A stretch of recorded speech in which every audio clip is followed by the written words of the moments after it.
Hello, and here we are at Valentine Clays, who have been great supporters to the pop-up potters of Made in Stoke-on-Trent. I'm Will Boyce, and I've been working on this with some of my friends who are fellow potters since about March this year. And this is my friend Phil Hardacre, renowned ceramicist. We start at the tutor for LOVECLAY, a really talented guy called John French, who worked for Wedgwood for years. This is an example of his work. He does beautiful hand-painted ceramic pieces like this, which are absolutely extraordinary. And he's an absolute master thrower. These are some of his pieces.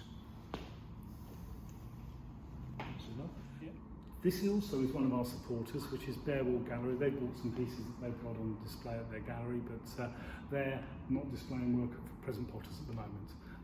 Here we've got Arcadian ceramic colours. This is amazing. These are fantastic pieces.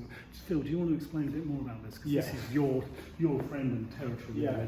Marcus and Stefan make amazing colour.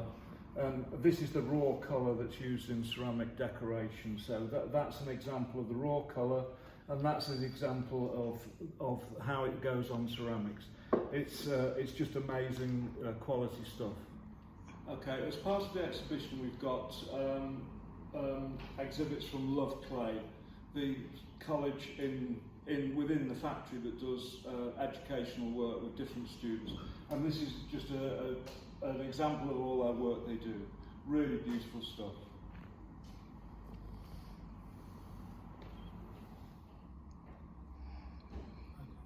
Well, this is the work of Gilly Nichols, a friend and a colleague in terms of we both went to North Staffs Polytechnic. Gilly went a few years before me, but I do remember her. Really great sculptural pieces, and some of them with some great depth and interest. I particularly like Let Them Eat Pizza, which I believe she was inspired to do during lockdown when people were finding it difficult to find food and things were quite difficult.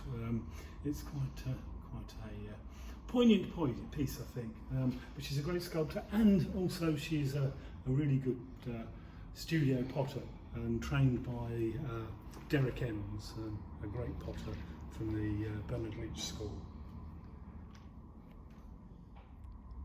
Okay, here we've got two pieces of work by a wonderful illustrator, John Hewitt. They are Staffordshire flatbacks. That's something everybody knows when they come from Stoke, that they are full of the life of Stoke-on-Trent in sort of the 1700s really. This is particularly well known, these two dogs, you see them everywhere in antique shops and stuff like that. But also if you go to the City Museum, you'll see cabinetfuls of these work, and some of them have lots of fun about them. These are wonderful illustrations.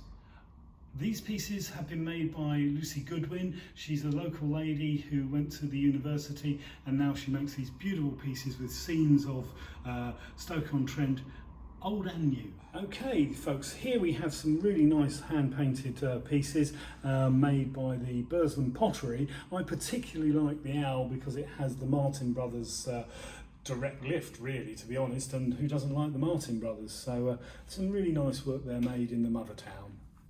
This is some more work by John French, showing his great skill in hand painting. It's absolutely brilliant. And of course, he had to honour Josiah Wedgwood, who he worked for extensively for many years. And this little brooch type inset here is absolutely beautiful. What a masterpiece. Here we have some work by Natalie Jenkinson, who likes to be called Nat. Very sculptural, really quirky, very pop artish in their design. She actually worked at MadeinSoT as an apprentice after she'd done her degree at Staffordshire University. What can you say, but you could nearly eat them. This is the work of Carol Glover, very traditional Staffordshire slipware, but in a modern twist to it as well. I particularly like this puzzle jug here. That's got some great features on it, and puzzle jugs are a wonderful piece of humour. It's how do you pour up from that? I'm not going to tell you the secret, you'll have to look it up.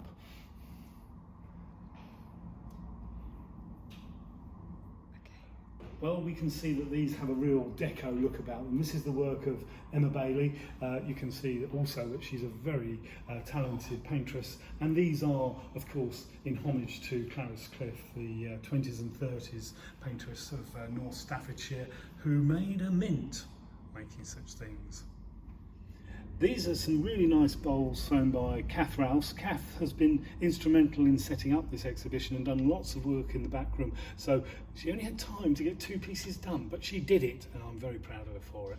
So now I'm going to talk about my own work. This is called Detritus. I made this, it was my first piece of ceramic work in 25 years, and I started it at the beginning of lockdown, and the idea is that I went around and picked up pieces of rubbish that had been left outside my house, and they are now placed in here.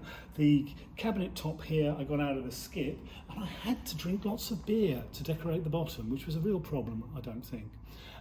The idea here behind Detritus is not only that we ship lots of rubbish across the world, but also it's about myself. It's a journey back to my home.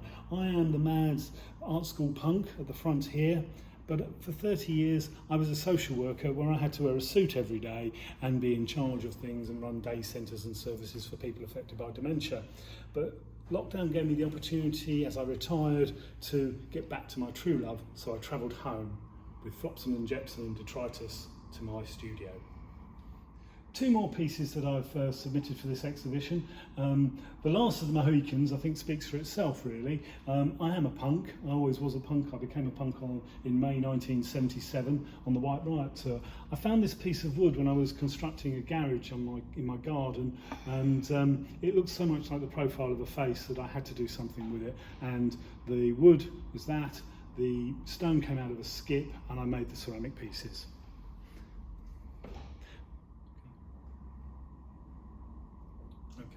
Right, this is the work of Danny Callaghan.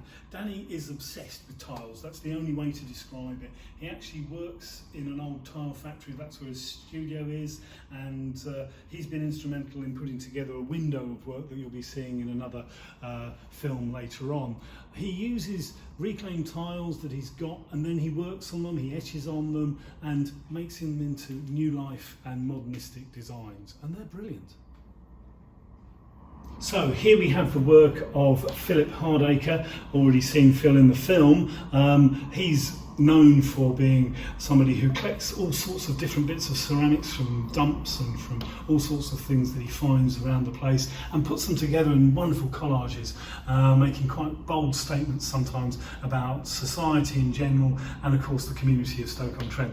The light there is actually the wrong way up. We couldn't actually get it to hang as the chandelier it is, but you can see how wonderful it is, and that would be impressive in anybody's living room. This is the work of Nick Marsh.